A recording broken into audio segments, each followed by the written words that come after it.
Welcome to our program once again. It's a pleasure that you've joined us here today. Today I'm going to be talking to a very fascinating young lady by the name of Christina Ranjan. Now, for the past 7 years, Christina has been a lecturer at different design institutions around this city. And for the past 3.5 years, she has conducted private classes and different courses in various forms of arts and crafts. She's here with me, and I promise you it's going to be an interesting chat.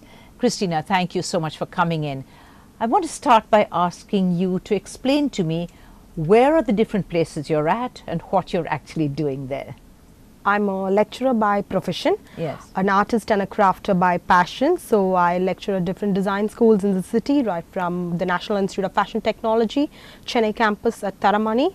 Then I work for National College of Design for Alagappa University. Then I work for INIFD Academy of Interiors for Triple ID and Anomaly.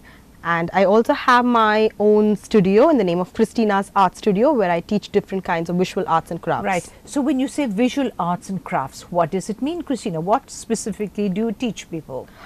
It's on different kinds of visual arts like calligraphy, card making, then painting, scrapbooking of crafts, then mixed media, which is an international art, and then decoupage, sospeso, which is called volume decoupage, then clays and everything. Have you seen over the years that we here in Chennai at least, that there are more and more people who are getting interested in the arts and crafts?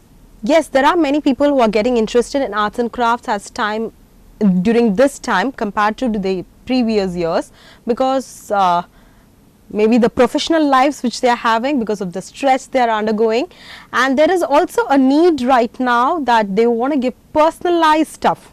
So for the personalized one, handmade one, so these are some things which help them to do better and give a personalized touch to whatever they are doing it. Right. So we're talking here that perhaps there's some therapeutic value in the arts and crafts, in spending time and, you know, kind of being patient about what you're doing. Do you think that's the case? Yes, definitely. There is a lot of therapeutic value involved. When we are doing any kind of arts and crafts in my place, there are a lot of colors that they are exposed to. So that makes them happy. And if they're doing calligraphy, lots of concentration is required. So when they concentrate and write, they are able to forget so many things. So it's only that work for that particular time. Right. When we talk of arts and crafts, until now, one's concept was really Indian arts and crafts and folk art and stuff like this. Now, I want to draw you out. You're teaching so many different things. Which would you say, in your experience, is the most popular? In my studio, the popular one is calligraphy. I teach different types of calligraphy, right from the modern one, the traditional ones, which is like the old English form, and then we have foundational, we have copper plate calligraphy. So we use the different kinds of pens required for this, and we bring the pens right from the place it's originated, and there are exclusive people who are giving these pens to us. So it's not just made in India, we are bringing in materials from different parts of the world. Right. Calligraphy, I was reading about it recently, that there are more and more people, you know, in other countries as well as in India, who are getting more interested in actually doing that little handwritten note or writing something, making a poster. Have you noticed that, Christina? Yes, there are people who want to write cards right now, because handmade cards are coming back into vogue. In between, there were a lot of printed notes, and the technology was driven completely. So at that point of time, now people want to make a lot of handmade cards and give it to them. So they just not want to make the card, but they want to write something which looks beautiful and aesthetically appealing. Right.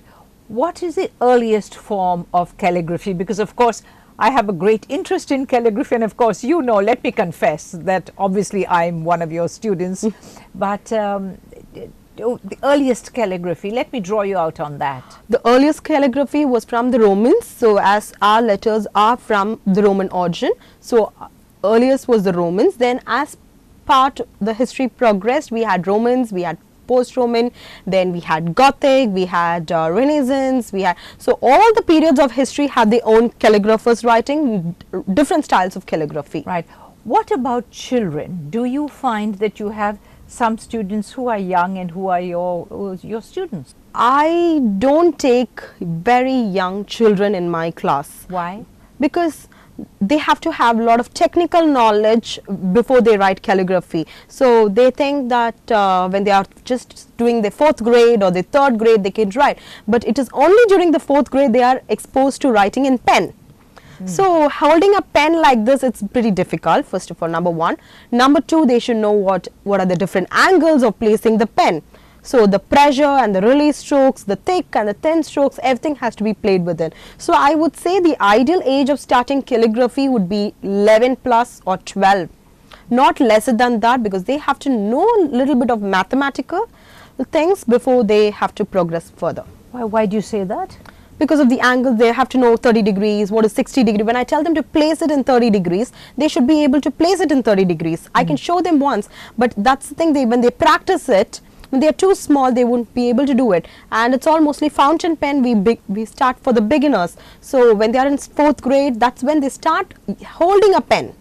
So they have to be well versed and then move on. Right. Christina, when I was a child, a long time ago, you were taught how to write in a school. You had that little cursive writing book, and you'd have to actually follow the way it went down those lines.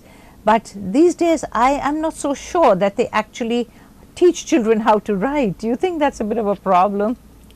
Yes, that's the main reason. There are a lot of places where they teach handwriting, because we were not taught handwriting, we were not sent to handwriting classes. Right, that's true.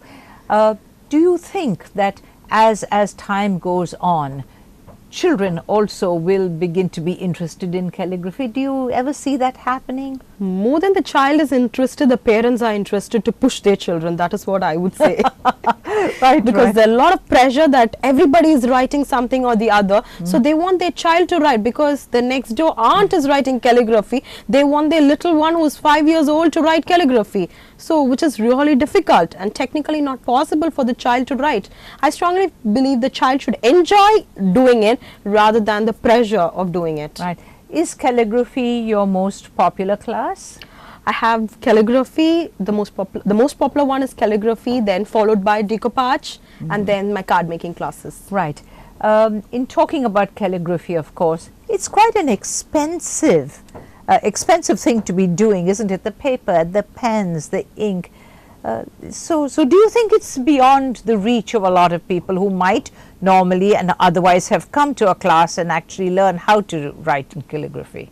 No, it is not beyond the reach of so many people, because we have normal materials also, but as we go for the very traditional ones, we would definitely require better materials, better usage of inks and papers in order to get the desired output. Right. I'm going to ask you to hold on, Christina, to that thought, because we're going to come back. We're going to take another short break. It's time for us to take another very, very short break and get right back. So please don't go anywhere.